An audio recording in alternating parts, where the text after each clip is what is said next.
Mari kita membaca dari Yohanes pasal ketiga. Yohanes pasal yang ketiga, bagian yang terakhir. Injil Yohanes pasal yang ketiga, bagian ke akhir. Siapa, 31, yang datang dari atas adalah di atas semuanya. Siapa yang berasal dari bumi, termasuk pada bumi, dan berkata-kata dalam bahasa bumi. Siapa yang datang dari surga adalah di atas semuanya. Dia memberi kesaksian tentang apa yang dilihatnya dan yang didengarnya. Tapi tak seorang pun yang menerima kesaksiannya itu. Siapa yang menerima kesaksiannya itu, yang mengaku bahwa Allah adalah benar. Sebab siapa yang diutus Allah, dialah yang menyampaikan firman Allah. Karena Allah mengaruniakan rohnya dengan tidak terbatas. Bapa mengasihi anak dan telah menyerahkan segala sesuatu kepadanya. Barang siapa yang percaya kepada anak, ia beroleh hidup yang kekal. Kita sekali lagi berdoa. Tuhan berkati kami dan pimpin kami kembali pada tahun ini ke dalam kelimpahan segala kebenaran yang sudah dikaruniakan, dan memberikan kami suatu pengalaman menghayati dan menerima berkat perjanjian Tuhan yang sudah Tuhan cantumkan di dalam kitab suci. Kiranya Roh-Mu memimpin kami di dalam setiap kesempatan kami mendengar firman. Setiap kali kami berjumpa secara rohani dengan Tuhan, masukkan kami ke dalam wilayah yang bermutu, sehingga semua kesempatan-kesempatan yang tersimpan di dalam kurun waktu ini menjadi pembentukan karakter kami yang sangat berharga di dalam hidup kami masing-masing. Karena Engkau berkata dunia beserta segala nafsu duniawi ini semua akan lewat, akan musnah. Tetapi hanya mereka yang menjalankan kehendak-Mu tetap kekal selama-lamanya. Dengar doa kami Tuhan, berkati hamba-Mu dan berkati anak-anak-Mu di sini. Dalam nama Yesus Kristus, penebus dan juru selamat kami yang hidup. Amin. Saudara-saudara, bagian yang kita tadi baca itu adalah kesimpulan daripada pasal ketiga. Dan bagian ini mempunyai tempat yang tidak ada di manapun di seluruh kitab suci, yaitu membedakan yang dari atas, yang bicara firman atas, yang diurapi dari atas dengan roh yang tidak terhingga. Jadi sini bukan saja the highest, juga ada unlimited, infinite, eternity yang tidak terbatas. Nah, ini adalah memakai istilah-istilah yang tidak mungkin lebih tinggi lagi yang boleh dimengerti oleh manusia. Yang dari paling atas diberikan dengan roh kekal yang tidak terbatas dan memberitakan firman dari surga. Dan dia juga adalah yang memberikan kebenaran yang berasal dari firman Allah di tempat yang tertinggi itu. Nah, saudara-saudara, dengan demikian sudah jelas kita bisa membedakan apa yang dari Tuhan dan apa yang bukan dari Tuhan.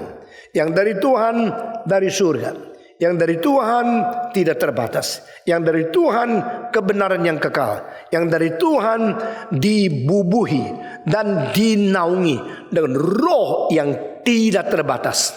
Nah, saudara-saudara, kalau sudah sampai begini, manusia masih tidak sadar. Sudah sampai bermutu begitu tinggi, manusia masih tidak mau percaya. Maka itu berarti Tuhan akan membiarkan dia menunggu pengadilan yang terakhir. No more possibility. Saudara-saudara, orang kalau tidak puas dikasih ini kurang. Dasar apa lu kurang begitu? Engkau otoritas tertinggi? Tidak. Saudara-saudara, kita sering tidak puas ya dengan apa yang ada. Ya, tinggal di satu tempat kurang enak, malah lebih enak. Dan kadang-kadang kita ambil kesimpulan total, dunia ini kurang sempurna. Sok sekali loh. Seperti engkau sudah lewat berapa macam dunia, ya, sudah mengalami ini kurang bagus, itu kurang bagus. Jadi tanya dia, jadi lu keliling dari mana? Lu sudah melihat dunia yang lebih bagus dari mana? Ya belum sih. Kenapa cerewet begitu? Karena menurut ide saya, menurut konsep saya, mesti ada yang lebih tinggi. Saudara-saudara, sudah diberi yang tertinggi, tetap ngomel, tetap tidak layak, tetap merasa tidak cukup, tetap berkritik kepada Tuhan. Tuhan bilang, oke, saya akan menghentikan segala anugerah bagi kamu, akan berhentikan kesempatan untuk kamu, dan engkau tunggu ajalmu dihukum saja. Saudara-saudara, kenapa ya kita sudah terima yang terbaik, tapi kita tidak sadar? Kenapa kita sudah sampai mempunyai kesempatan mengalami yang terbaik, kita tidak puas? Apa? Karena memang kita tidak mau mengerti yang sesungguhnya yang terbaik, batasnya di mana. Di sini pakai istilah-istilah yang sudah tertinggi loh. Dari Allah yang paling tinggi, dari surga, dan yang turun itu adalah diberikan roh yang tidak terbatas, dan dia berbicara bukan firman dari dunia, dia berbicara firman dari surgawi. Lalu dia mengatakan yang sudah dia saksikan, yang sudah dia alami, tetapi orang tidak percaya. Mau apa? Everything have been given, you still don't believe. Tetapi dijanji satu kalimat, tetapi barang siapa yang percaya kesaksiannya, dimeteraikan dan membuktikan Allah itu benar adanya.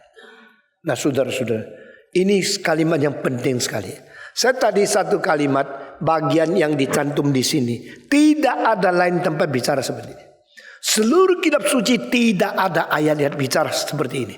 The highest, unlimited, the spirit of eternity given to you, and you still do not believe. But for those who believe, for those who accept the witness from Jesus Christ, is sealed and to prove God is true.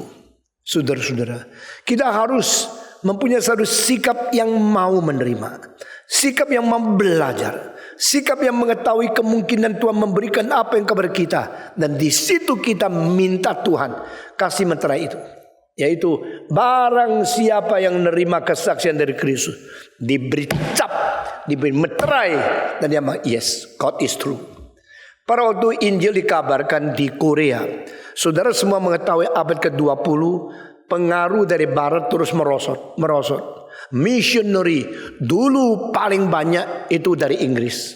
Tetapi pada waktu tahun 50-an, dari Inggris mulai merosot. Dari tahun 50-an sampai tahun 80-an, Amerika yang mewakili. Missionary dari mana? Dari Amerika.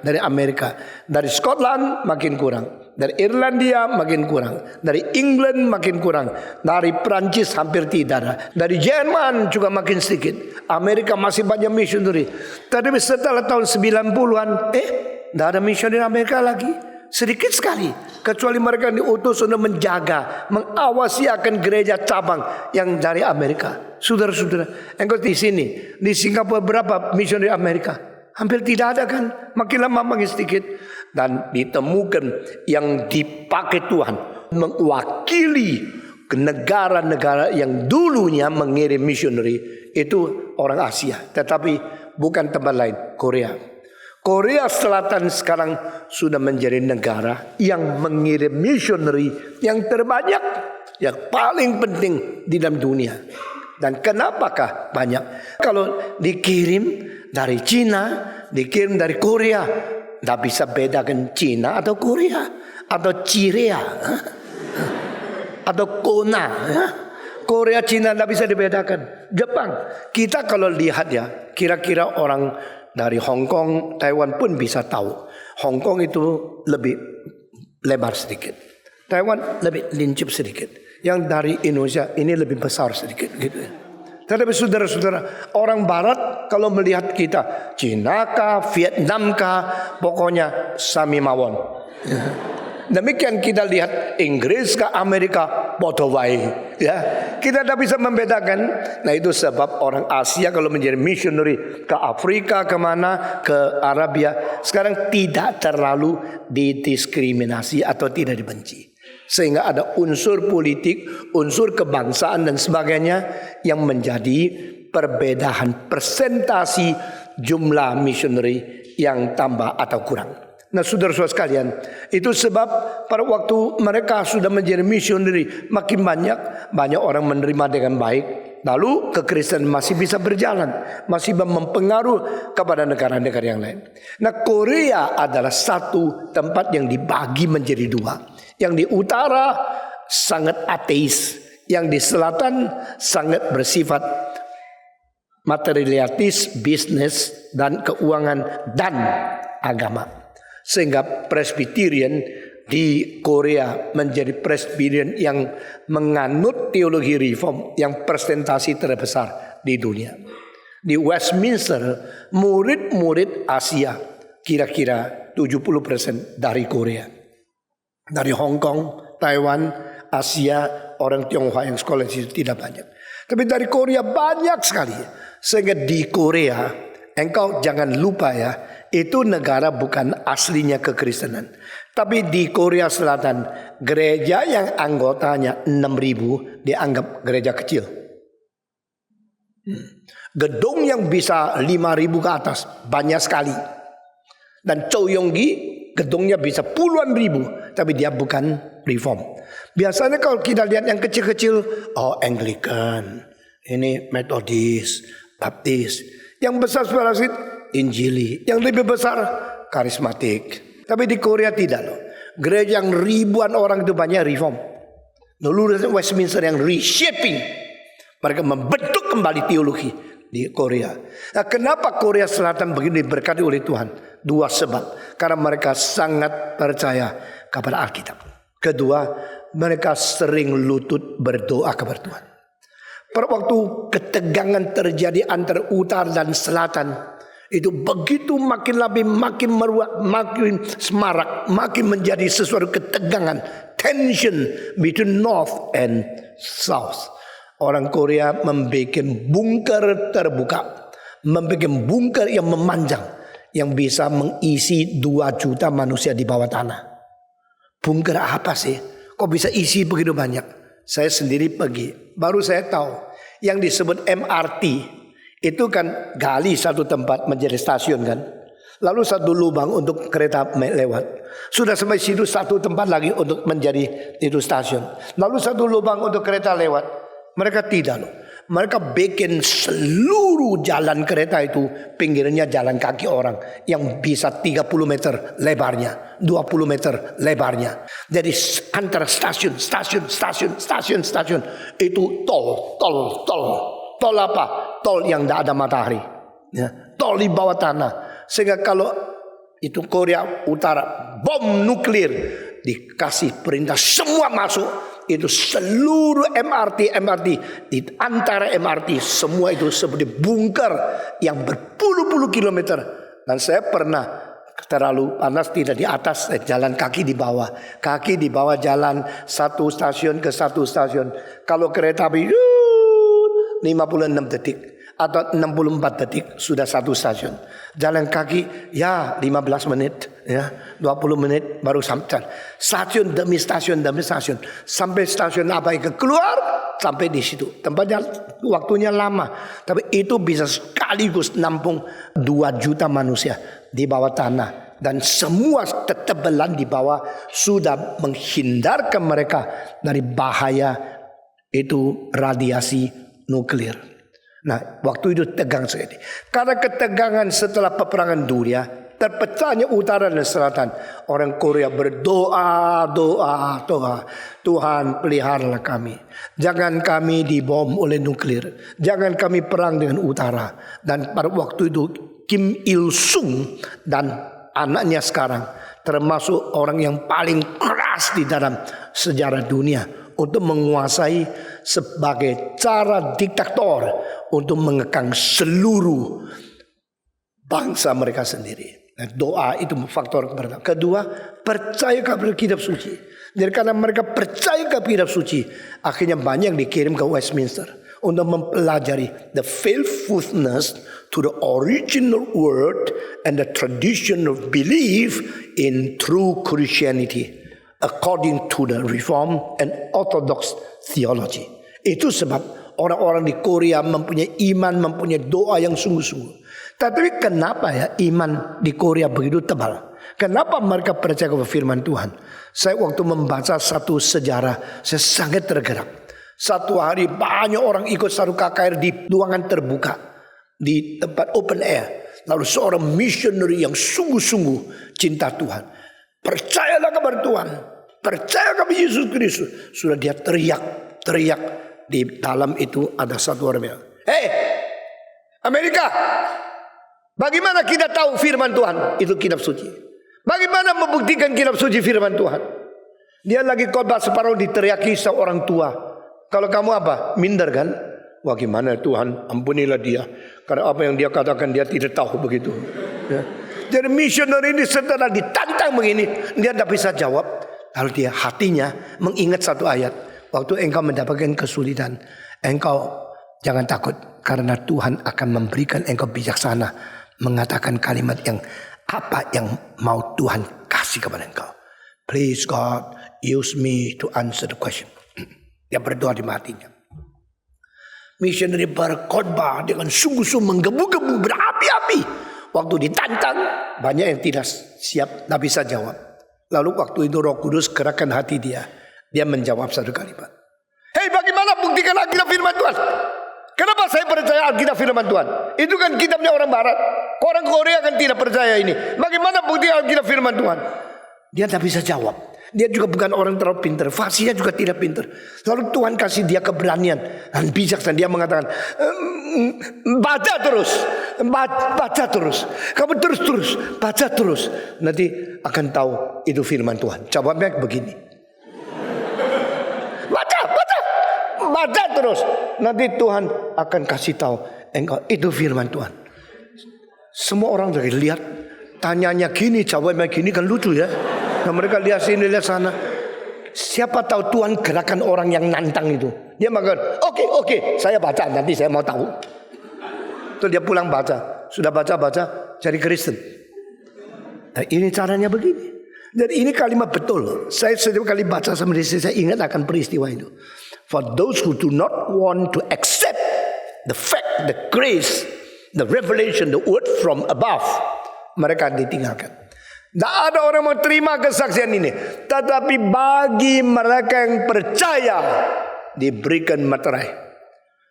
Lalu dia tahu firman Tuhan itu benar adanya. Saudara-saudara, di dalam mengerti kebenaran Tuhan, bukan tanya dulu, bukan tahu dulu, tapi iman dulu. Kalau engkau beriman dan taat, Tuhan akan memberikan penjelasan ke hatimu sedalam-dalam. Kalau dengan ketaatan yang mematuhkan diri kepada kebenaran, menyerahkan dirimu di bawah otoritas Tuhan, Tuhan tidak akan membiarkan engkau seumur hidup terkatung-katung. Dia akan memberi shining, memberikan satu illumination, enlightenment in your heart to make sure you understand what has been given as a word from above is true. Barang siapa yang percaya akan dimateraikan dan dia mengetahui itu benar adanya. Nah saudara-saudara, inilah akhir daripada pasal 3. Ini kesimpulan yang dengan iman menerima yang dari atas, akhirnya akibat adalah terima hidup yang kekal. Sehingga pada ayat yang terakhir dikatakan dengan ayat 35, Bapa mengasihi anak dan telah menyerahkan segala sesuatu kepadanya. Lalu bagaimana reaksi manusia? Barang siapa percaya kepada anak, ia beroleh hidup yang kekal.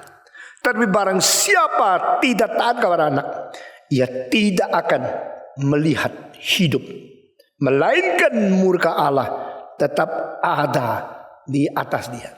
Saudara-saudara, dia tidak terima Kristus, tidak melihat Allah, tidak menerima firman yang dikatakan Yesus Kristus. Dia merasa diri hebat, diri bangga. Saya tidak mau percaya. Mau apa? Alkitab mengatakan yang tidak taat, murka Allah ada di dalam dirinya. Dan saya melihat seluruh kitab suci hanya ada satu tempat yang disangkutkan dengan sini. Dan ayat itu ditulis oleh Yohanes juga. Dan Yohanes menulis kalimat itu di dalam masa dia sudah tua sekali. Dan tercantum di mana? Di 1 Yohanes pasal terakhir ayat ke-9. Mari kita membaca. 1 Yohanes. Ini sudah buku lain, sudah zaman lain, sudah di dalam pemberitaan yang lain, tapi mempunyai konteks yang sama. 1 Yohanes pasal ke-5 ayat ke-9 dan ke-10. Setelah baca satu kali, saudara menyusul satu kali. 1 Yohanes pasal 5 ayat ke-9. Kita menerima kesaksian manusia, tetapi kesaksian Allah lebih kuat. Sebab demikianlah kesaksian yang diberikan Allah tentang anaknya. Atau kalau kita sudah menerima saksi dari manusia, kenapa kita tidak sadar saksi Allah itu lebih besar daripada saksi dari manusia? Dan saksi diberikan oleh Allah justru adalah untuk anaknya itu saja. 10 semua membaca. Barang siapa percaya kepada anak Allah yang mempunyai kesaksian itu di dalam dirinya, barang siapa tidak percaya kepada anak, dia membuat dia menjadi pendusta, karena ia tidak percaya akan kesaksian yang diberikan Allah tentang anaknya. Dan inilah kesaksian itu, Allah telah mengaruniakan hidup yang kekal kepada kita, dan hidup itu ada di dalam anaknya. 12 semua membaca. Barang siapa memiliki anak, dia memiliki hidup. Barang siapa tidak memiliki anak, dia tidak memiliki hidup. Artinya mirip sekali kan? Dan bagian ini sama pasal 3 ayat 35-36 itu klop. You receive the witness from Jesus Christ. If you receive that, you should know that the witness from Jesus Christ is from above, from the highest place, and will be sealed with the eternal spirit, a unlimited spirit. If you receive it, you prove that that is true.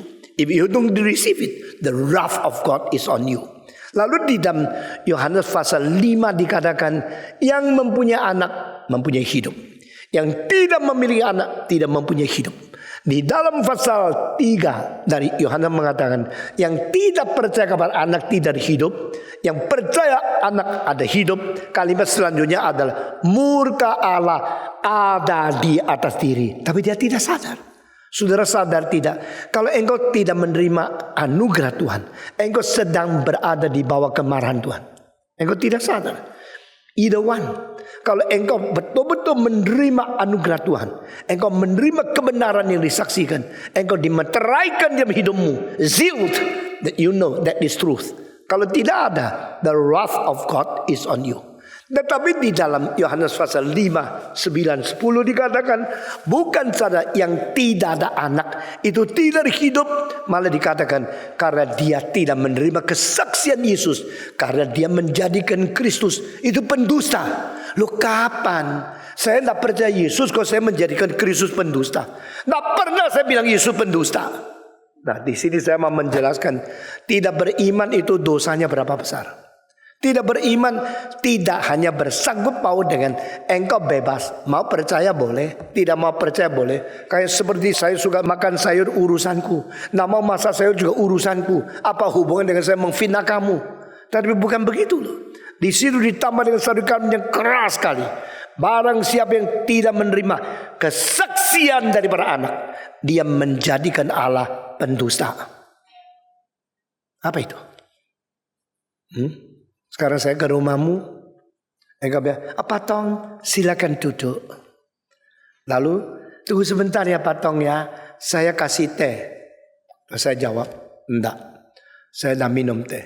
Oh, tidak minum teh ya, saya kasih kopi. Saya mengatakan, enggak, saya tidak minum kopi. Oh, tidak minum kopi ya, engkau masih lugu sekali ya. Engkau bilang, saya kasih Sprite. Saya bilang, enggak, saya tidak minum Sprite. Kalau gini, mau Coke ya? Saya bilang, enggak, saya tidak minum Coke, Coca-Cola. Itu engkau bilang, saya susah nih layani. Kasih kopi tidak mau, kasih teh tidak mau, kasih Coca-Cola tidak mau. Oh, 7 Up ya, masih lugu. Yang berapa up pun tidak mau. Ya. 3 up, 7 up, 9 up, pokoknya semua yang up tidak mau. Kalau gini 7 down ya, tidak ada itu ya. Mereka bilang kalau gini patong kasih super mie ya, enggak, saya tidak mau. Kasih air putih ya, enggak, saya tidak mau. Kasih air kuning juga tidak mau. Air biru juga tidak mau. Akhirnya tanya, kenapa saya sungkan? Tidak apa-apa lah. Engkau suka apa saya pergi beli. Saya sayang patong, saya kasih. Engkau bilang apapun saya tidak mau. Karena aku tidak percaya kamu. Mulai beda ya. Engkau mulai muka manusia jadi muka kuda. Ya, sudah menikmati. Kenapa sih? Apapun yang saya kasih tidak mau. Jawab saya tidak percaya. Karena apapun yang kau kasih saya tidak akan terima. Karena saya tahu dalamnya ada racun. Kalau sudah keluar kalimat ini, kamu bukan lagi kuda loh, jadi setan. Apa? Lu kira wajah aja? Lu kira saya kasih racun ya? Sudah keluar. Tadinya baik-baik loh. Tetapi karena apa? I don't accept. I don't believe. I'm doubting. I'm questioning. I'm suspicious to you because I don't believe you because I think you are a very wicked man. You're so evil. You try to poison me with your drinking.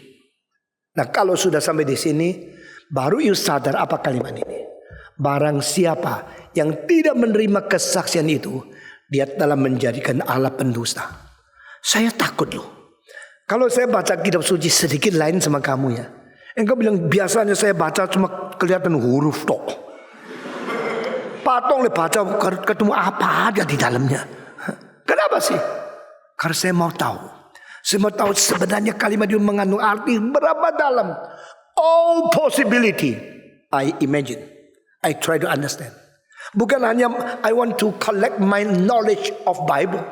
I want to show off I have read so many chapters. No. Di dalam dinasti yang kuno ada seorang pujangga mengatakan satu kalimat di Tiongkok. Tu su bu qiu sheng jie. Studi iya, tetapi tidak pernah mau mengerti sungguh-sungguh. Banyak orang itu ikut kuliah hanya mau SKS. Banyak orang sekolah reform teologi cuma mau cepat lulus lalu menjadi pendeta. Tapi kalau ditanya, tidak ada satu ayat yang sungguh-sungguh mengerti tuntas. Karena apa? Study without thoroughly want to understand. Study but do not want to understand completely. Bukan mau mengerti sungguh-sungguh. Itu sebab kenapa begitu serius di gereja reform kita berkhotbah. Kenapa begitu gali, begitu dalam kita menguraikan. Kenapa kita memikirkan begitu banyak kemungkinan sampai ke akar. Apa artinya itu? Kalau saya mau khotbah gampang, ya begitu aja. Yang tidak percaya, tidak menerima kesaksian Tuhan, dan dia menjadikan Allah pendusta. Apa artinya? Yaitu dia menjadikan Allah pendusta. Apa artinya itu? Yaitu dia menjadikan Allah pendusta. Ya sudah kan, selesai. Lalu ganti ayat yang lain. Tapi saya tidak bisa. Saya harus kasih tahu konsekuensinya berapa berat. Waktu Allah memberikan kesaksian, engkau tolak. Itu bukan hanya menyangkut engkau mempunyai kebebasan mau tidak mau terima. Karena itu menyangkut reaksimu terhadap Tuhan Allah yang di dalamnya sudah mempunyai satu motivasi yang tidak mau terima. Karena engkau anggap dia tidak jujur. Kasih kopi tidak mau. Kasih apa tidak mau. Kenapa sih? Pokoknya tidak mau. Kenapa sih? Tak kasih tahu. Itu penasaran kan? Ingin tahu. Cobalah, kasih tahulah. Kenapa dikasih apapun tidak mau? Ya karena lu saya yang kasih. Kalau nyonya saya yang kasih, saya minum kok. Ya. Air putih atau air bening, tidak putih. Sebenarnya air putih itu di mana saya tidak tahu. Cuma susu sedikit putih. Air putih saya tidak pernah lihat loh. Ini pernah lihat air putih? Ya. Kalau nyonya saya kasih air apapun saya. Kalau kamu saya tidak. Kenapa? Aku tidak percaya kamu akan meracuni saya. Karena sudah ada curiga di dalam. Mengakibatkan engkau tidak terima kebaikan, tidak terima kesaksian. Di situ pecah hubungan. Tidak ada lagi sesuatu relasi lagi. Dosa itu apa? Dosa itu yaitu kekuatan yang memutuskan dan memecahkan relasi. Sin is the power to disconnect and to break the relationship. Agama itu apa? The balance of all relationship between person and person. Nah, saudara-saudara, kita dengan jelas melihat mengapa pasal 3 ngomong begini. Mengapa pasal 5 1 Yohanes ngomong begini. Yang tulis itu sama orangnya, Yohanes. Dan di sini dia mengatakan yang percaya anak ada hidup. Yang tidak percaya anak tidak ada hidup. Murka Allah ada pada tubuhnya. Saya hari ini memberikan tantangannya, coba banyak pikir. Apakah engkau hidup di dalam anugerah atau hidup di bawah murka Allah? Engkau tidak sadar ya? Tidak sadar. Orang yang sedang hidup di tengah-tengah kemurka Allah dan dia tidak sadar. Sampai satu hari waktu Tuhan meledakkan kemarahannya, baru dia sadar. Waktu sadar sudah mati. Sudah ada kesempatan bertobat lagi. Itu sebab sebelum kemarahan Tuhan meledak, engkau sadar ternyata saya hidup di bawah kemurahan Allah. Atau di bawah kemarahan Allah. Murah sama marah beda sama satu huruf. Tapi akibatnya bukan huruf-hurufan loh. Akibatnya ada hidup atau mati. Apakah engkau senantiasa menyenangkan Tuhan? Mematuhi perintah Tuhan? Mengikuti pimpinan Tuhan? Atau sering engkau main-main? Tidak apa-apalah. Tidak apa-apalah. Orang yang tidak teliti dan serius menanggapi bagaimana dia bereaksi kepada Tuhan, orang itu bahaya sekali. Tidak apa-apalah, tidak apa-apalah. Di dalam Alkitab ada satu ayat yang menulis begini. Apakah kau hina kesabaran Tuhan? Panjang sabar Tuhan itu bukan untuk dipermainkan. Panjang sabar Tuhan itu adalah toleransi yang menanti engkau bertobat. Tetapi engkau tidak sadar. Tidak apa-apa kok. Sudah berdosa masih sehat. Sudah berzina juga tidak ada orang tahu. Sudah berbuat penghidupannya jahat, Tuhan juga tidak hukum. Akhirnya no matter, that's okay. Yang mengatakan that's okay siapa? Lu. Betul-betul okay, no okay. Tetapi tidak kasih tahu. Kemarahan Allah ada pada engkau. Engkau tidak sadar. Mendadak satu hari kemarahan Tuhan meledak. Waktu itu engkau cuma tunggu untuk dibinasakan. Saya sekarang akan memberikan 2 ayat kepadamu ya. Satu ayat terakhir dari Mazmur 49. Ayat terakhir dari Mazmur 49. Ya. Saya baca satu kali, lalu saudara baca satu kali. Mazmur 49 itu di dalamnya banyak tidak. Atau mengandung arti tidak. Di dalamnya 9 lapisan tidak. Dan ayat terakhir adalah manusia yang dengan segala kegemilangannya tidak mempunyai pengertian boleh disamakan dengan hewan yang dibinasakan. Semua 1, 2, 3. Manusia dengan segala kegemilangannya tidak mempunyai pengertian boleh disamakan dengan hewan yang dibinasakan. Atau terjemahan lainnya, saya coba memberikan kalimat yang lebih gampang dimengerti. Barang siapa manusia yang hidup di dalam kemewahan, kehormatan, kemuliaan tanpa kesadaran rohani, dia seperti binatang yang sudah mau mati tapi tidak ada kesadaran. Artinya gini, mewah, hormat, mulia, dipandang tinggi, cukong, tetapi dalamnya tidak ada kesadaran. Luarnya cukong, dalamnya kingkong. Luarnya kelihatan mulia, dalamnya binatang. Seperti binatang yang sudah mau dibunuh tapi tetap tidak sadar. Orang Hokkien mengatakan bedanya babi sama sapi adalah sapi cai si mentai tahu. Nah, ngerti ya sudah. Nanti tak jelasin. Kalau babi cai cao mentai si. Maksudnya apa? Babi ya hari itu mau dipotong dia tak tahu. Tapi dia taunya lari-lari terus. Akhirnya susah tangkap untuk dipotong. Lari terus gitu. Sudah mau mati tak tahu. Tetapi mau mati ya, tak tahu, cuma tahu lari. Kalau sapi mau mati tahu, tapi tidak bisa lari. Maka orang yang pelihara sapi ya, hatinya ngeres. Hari terakhir, sapi yang sudah dikasih makan rumput, dibesarkan. Hari terakhir, waktu mau dibawa untuk dijagal, ya bawa sapi itu sampai tengah jalan. Sapinya nangis. Pernah jadi sapi enggak kan? Pernah pelihara sapi juga enggak? Coba perhatikan. Tanya orang yang pelihara sapi. Hari terakhir, hanya yang bawa tahu. Sapi yang seperti enggak tahu kan. Tapi waktu dibawa jalan menuju ke pejagalan, di tengah-tengah jalan sapi yang mengalir air mata. Tetapi nah lari, pergi terus. Cai si, cai cao. Kalau babi cai cao, cai si, begitu ya. Orang yang tidak ada kesadaran rohani masih pun hebat, kaya, hormat, dijunjung tinggi. Itu tidak tahu mati, tidak tahu sedih, tidak tahu kemarahan Tuhan. Murka Allah ada pada dirinya. Dia tidak sadar, dia cuma tahu nikmat. Saudara tahu tidak hanya dua macam orang. Satu macam orang akhirnya Tuhan akan dengan segala hormat mengatakan, please come in. You can enjoy my glory. You can enjoy the reward which I had prepared for you from eternity and for your eternity. Alangkah mulianya kan.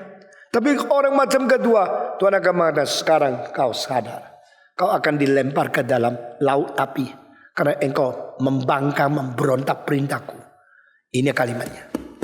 Manusia yang berada di segala kegemilangan. Tapi tidak ada kesadaran. Sama seperti binatang yang mau dibawa untuk tempat dijagal. Tapi tidak ada pengertian. Saudara-saudara, saya harap kita bukan demikian. Kita bukan orang merasa diri hebat lalu lawan Tuhan, tapi tidak diapain. Tuhan, saya lawan engkau, engkau juga tidak apa-apa kan?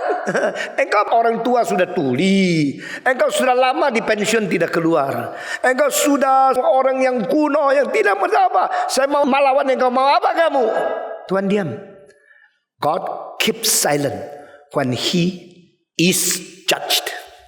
Yesus Kristus tidak menjawab apa-apa kepada Pilatus. Apakah Yesus bisu? Tidak. Yesus tidak menjawab apa-apa kepada Herodes. Apakah Yesus bisu? Tidak. Kenapa kepada Herodes Yesus tidak bicara? Kenapa kepada Pilatus dia tidak bicara? Bukan karena dia tidak ada alasan untuk membela diri. Bukan karena dia tidak ada kalimat untuk melawan. Karena orang-orang itu tidak layak mendengar kalimat apapun yang keluar dari mulut Tuhan Allah. No more. No more opportunity for you to listen. No more opportunity to reveal the truth to you. Karena engkau tidak ada kesadaran. Dari mana kita tahu ya? Kalau Yesus tidak jawab berarti bukan Yesus bisu. Yesus jawab kok. Kalau ditanya, engkau kerja apa? Sekarang kasih tahu saya. Saya akan menghakimi atau melepaskan engkau. Yesus tak pasti tidak jawab. Engkau telah berkata apa? Kata salah sehingga sekarang saya akan menghakimi engkau. Pasti engkau tidak jawab. Tetapi pada waktu engkau raja orang Yahudi kah? Yesus jawab tak? Yesus jawab tak jawab, pokoknya kamu tak jawab. Begitu. Engkau raja Yahudi kah? Yesus jawab tak? Jawab seperti kata Tuhan. Jadi Yesus bukan bisu. Waktu dia tidak jawab bukan arti dia bisu. Waktu dia tidak berjawab berarti kedaulatan dia mengekang supaya engkau tidak boleh dengar kalimat apapun. That's your problem, not his problem. Waktu Yesus ditanya oleh Kayafas, dia tidak jawab sampai satu kalimat, benarkah kau anak Allah? Seperti kata Tuhan, saya bukan sedang anak Allah. Untuk saya datang kembali dengan semua malaikat, waktu itu turun dengan menginjak awan-awan dan dunia ini akan dihakimi oleh saya. Kalau demikian tak usah lagi saksi dari lain. Dari mulut dia sendiri mengatakan dia anak Allah. Kurang ajar. Ini menghujat. Sudah, bunuh dia saja. Mereka bukan sadar bertobat. Mereka punya dengar dengan sungguh-sungguh dapat jawaban bahwa Yesus anak Allah. Lalu mereka melutut dan mereka merendahkan diri. Mereka menjadi lebih keras untuk melawan. Kenapa? Dasarnya memang tidak mau terima kesaksian dari atas. Tidak mau terima kesaksian dari tempat maha tinggi. Tidak mengetahui kesaksian yang dimeteraikan Roh Kudus yang tidak terbatas. Unbelief, reject. Barang siapa tidak menerima kesaksian Allah, kemarahan Tuhan Allah pada dia, tidak tahu. Ini ayat yang satu ya. Those who are in nobility but never conscious, without understanding, just like the beast, the dead beast, we are going to be slain. Bahasa Tionghoa keras loh. 在尊贵之中而不醒悟的人，就如同要被杀而没有觉悟的畜类， seperti binatang liar yang mau dibunuh tapi belum sadar. Jangan kita menjadi orang begini. Lebih baik sadar setiap saat. I am under the grace of God, or I'm living under the wrath of God. The day when God angry, no one can escape. Who can stand? Di dalam Mesias ada satu lagu, when he comes, who can stand?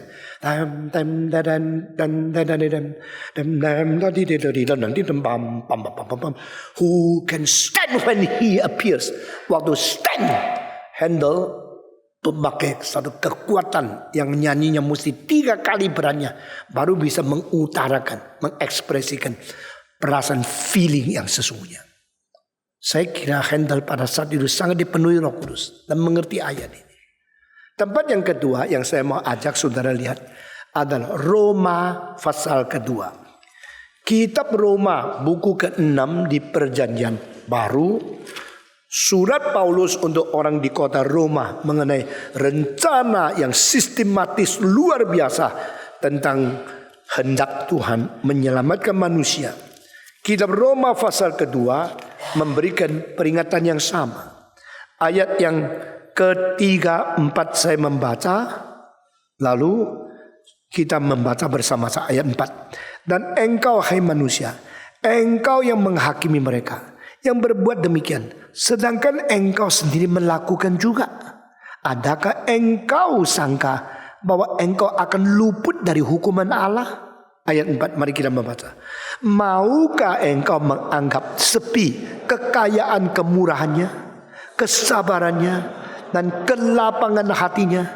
Tidakkah engkau tahu bahwa maksud kemurahan Allah ialah menuntun engkau kepada pertobatan? 5. Tetapi oleh kekerasan hatimu yang tidak mau bertobat, engkau menimbun murka atas dirimu sendiri pada hari waktu mana murka dan hukuman Allah yang adil akan dinyatakan. Saya pakai bahasa yang lebih gampang dimengerti ya. Hei manusia, engkau selalu kritik orang lain. Ini salah, itu salah. Padahal engkau sendiri juga menjalankan kesalahan yang sama seperti apa yang kau kritik. Kau kira dengan hidup tidak memawas diri, cuma tahu mengkritik orang lain, bisa luput dari kemarahan Tuhan kah? Ayat keempat. Jikalau engkau anggap sepi, toh saya berdosa, Tuhan juga tidak apa-apa kok. Tuhan kan penuh sabar, penuh kemurahan. Tuhan kan panjang sabar sewaktu itu membiarkan saya berdosa, tidak ada hukuman. Sekarang saya kasih tahu, engkau bukan luput, engkau sedang menimbun kemarahan Tuhan terus menerus sampai pol, sampai full marahnya. Waktu itu engkau akan dihakimi oleh Tuhan pada hari kiamat. Bisakah engkau menanggungnya? Ini artinya banyak orang kira tidak apa-apa kok, berdosa juga tidak apa-apa, berzina juga tidak apa-apa, hidup tidak suci juga tidak apa-apa, menipu uang juga tidak apa-apa, buka cek kosong juga tidak apa-apa. Tuhan itu mama yang sabar, Tuhan itu panjang sabar, namanya Tuhan. Itu orang tua yang baik di surga. Ya. Dia itu boleh aja, nggak apa-apa. Di sini ayatnya. You think so? You think his endurance, his patience is for you to commit sin all the day? You think he is not possible to punish you. I tell you, you are now saving and increasing his wrath day by day until final judgment come. Jangan menghina toleransi Tuhan yang terbatas. Jangan menganggap kesabaran Tuhan boleh dipermainkan. Jangan kira berdosa tidak hukum apa, engkau boleh terus melampiaskan nafsu. Ini ayatnya. Jadi pada waktu saya membayangkan orang yang hidup di dalam kemarahan Tuhan tapi tidak sadar. Dengan ayat dia seperti binatang yang mati tidak tahu. Dan seperti orang menimbun kemarahan dan tidak sadar. Ini ayat aja menakutkan saya. Bagaimana caranya? Di mana jalan keluarnya dari murka Allah kalau meledak kita tidak bisa lari? Hanya satu cara. Go to Jesus Christ. Go to the Son of God. Pada waktu engkau cepat-cepat datang kepada Kristus, karena dialah kunci untuk melepaskan kemarahan Allah. Yesus adalah satu-satu pengantara yang bisa membereskan kita daripada penghakiman dan hukum Tuhan Allah yang kekal. Nah, ini ada ayatnya lagi. Ayat yang mendorong, mengajak kita cepat-cepat, masih ada kesempatan cepat-cepat datang menyelesaikan. Itu ayat di mana? Di Mazmur pasal 2 ayat yang terakhir. Mari kita membaca Mazmur pasal 2. Kalau engkau mengerti kitab suci dan sambung menyambung relasi satu ayat dengan satu ayat, engkau mendapatkan comprehensive understanding of the whole Bible. Engkau berbahagia sungguh-sungguh. Mazmur pasal kedua. Ayat 6. Akulah yang telah melantik rajaku di Sion, gunungku yang kudus. Aku mau menceritakan tentang ketetapan Tuhan yang berkata kepadaku, anakku engkau telah kuperanakan pada hari ini. Mintalah kepadaku, maka bangsa-bangsa akan kuberikan kepadamu menjadi milik pusakamu, dan ujung bumi menjadi kepunyaanmu. Engkau akan meremukkan mereka dengan gada besi, memecahkan mereka seperti tembikar tukang periuk. Oleh sebab itu, hai raja-raja, bertindaklah bijaksana, terimalah pengajaran, hei para hakim dunia. Sekarang kita membaca 11-12. Beribadahlah kepada Tuhan dengan takut, dan ciumlah kakinya dengan gemetar, supaya ia jangan murka dan kamu binasa di jalan, sebab mudah sekali murkanya menyala. Berbahagialah semua orang yang berlindung padanya. Nah, ini ayat cuma satu kali. Kiss the Son. Kiss the Son, because the Son of God is going to have his angry to you. His anger will not be resisted. Ciumlah anaknya.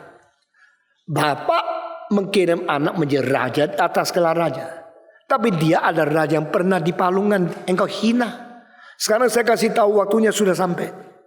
Bapaknya akan marah seluruh dunia, dan dialah akan memakai tongkat besi, memerintah menghancurkan segala bangsa-bangsa. Jangan tunggu sampai hari itu datang.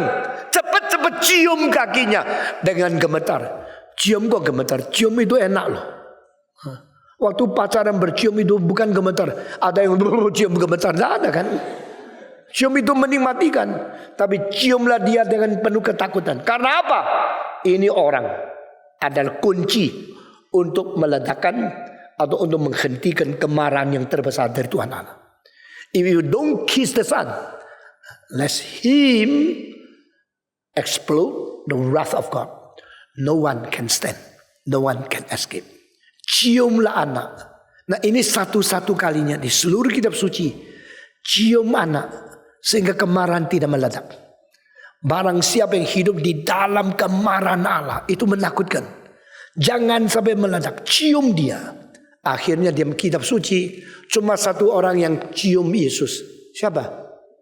Yudas. Kurang ajar ya. Apakah Yudas orang baca kitab suci lalu melaksanakan? Dia membaca di ciumlah anak. Lalu dia ciumlah anak. Tak cium anak supaya dia marah.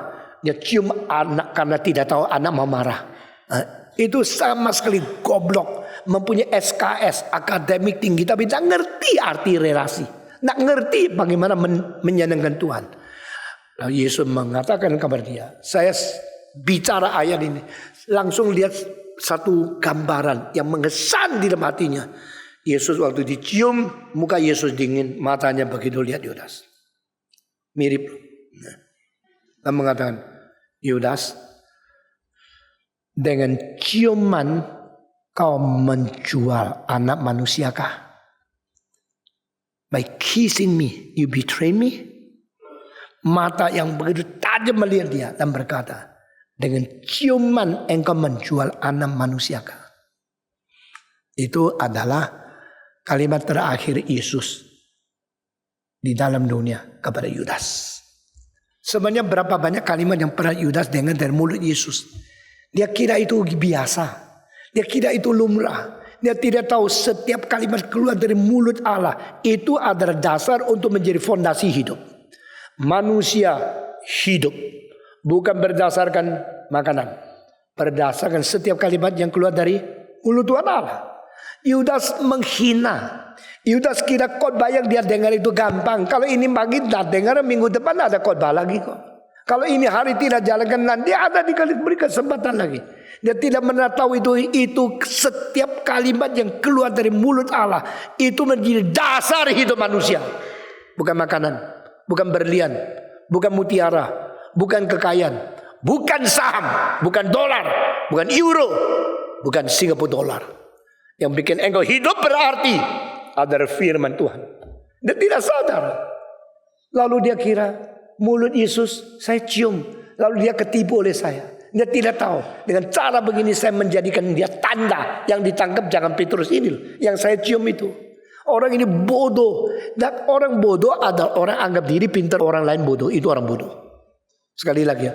Orang bodoh adalah orang yang selalu anggap diri pintar. Orang lain semua bodoh. Itu orang bodoh. 1, 2, 3. Orang bodoh adalah orang yang rasa diri paling pintar. Semua orang lain itu bodoh. Itu orang bodoh. Jadi Yesus pun bisa saya kelabui kok. Dengan cium, dia dijual. Setelah dijual, gua dapat duit. Setelah dapat duit, dia juga tak mungkin mati.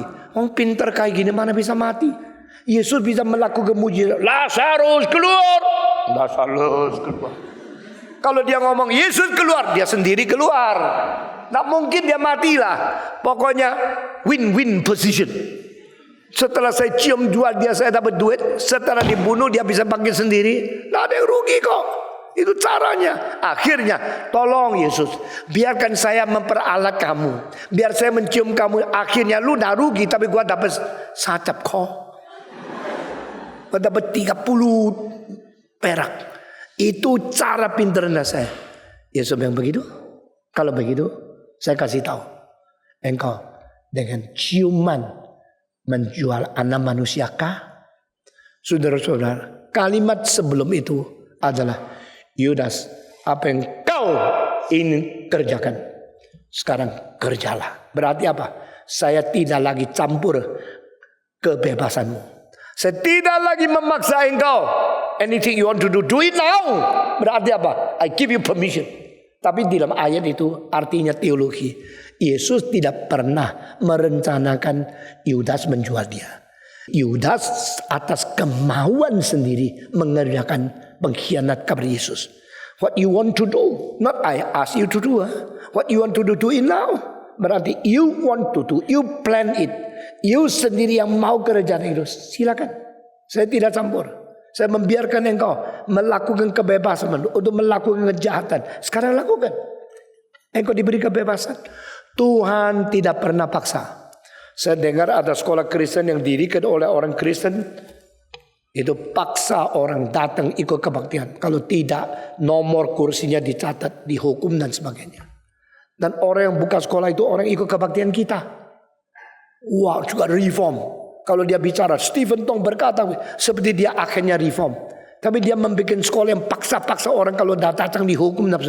Akhirnya adalah orang-orang murid di sekolah itu bukan saja tidak senang reform, benci reform karena dia paksa.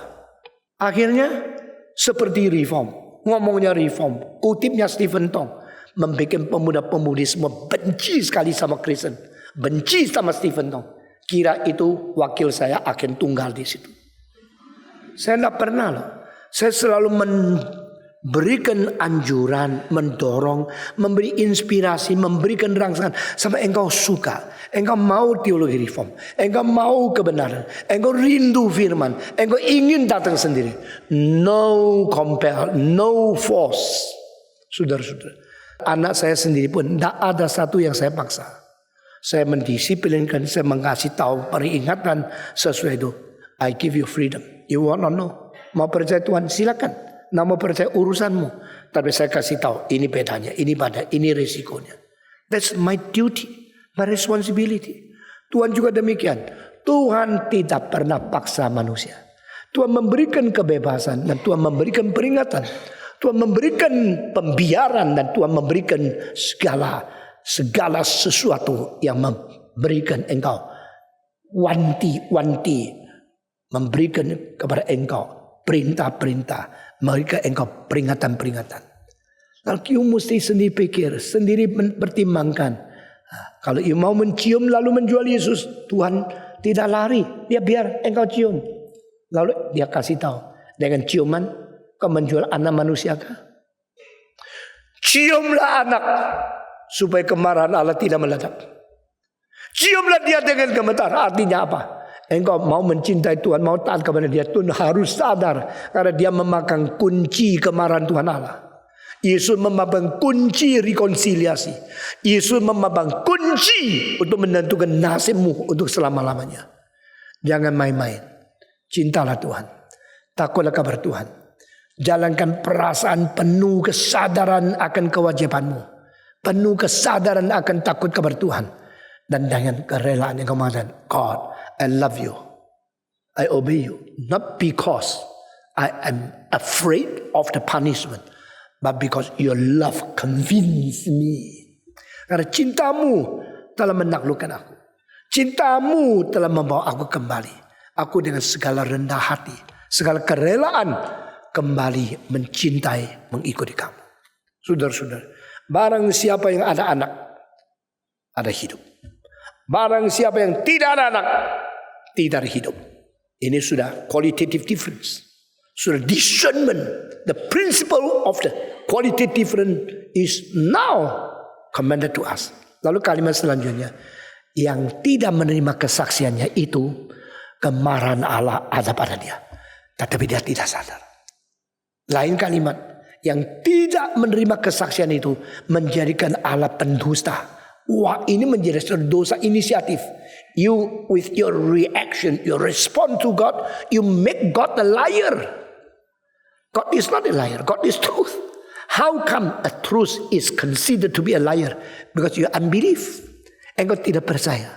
Engkau tidak menerima kesaksian. Itu satu hal yang paling menjadikan Allah dipermalukan. Barang siapa yang tidak menerima kesaksian Yesus Kristus, dia telah melukai hati Tuhan paling besar. Karena Tuhan bukan apa yang kau pikirkan. Apakah kau pikir saya adalah seperti apa yang kau pikirkan itu? No. Kalbar mengatakan, bagaimana kita memikirkan tentang Yesus tetap salah. Kalimat ini agung sekali, tapi bahaya sekali. Kalbar seorang teolog yang besar. Kalimat itu harus diartikan gini loh. Aku pikir Allah gini. Pak, betul lah kamu gini. Kalbar bilang, no. He is bigger than what you think. Aku pikir besar lagi. Oh, Allah begini. Oh, ya betul ya. Engkau begini. Kalbar berkata, no. He still bigger than what you think. Lalu engkau pikir sampai akhirnya sudah makin pecah. Darah, pipa darah sudah pecah semua. Oh, Allah begini. Lalu tanya Tuhan, God, you're so big, so wonderful, so unlimited. Kalbar bilang, no, Still bigger than what you think. Akibatnya apa? Akibat logikanya adalah finally no one can understand God. Gitu kan? Itu menjadi agnosticism. Anything you can imagine about God are always limited in your limit.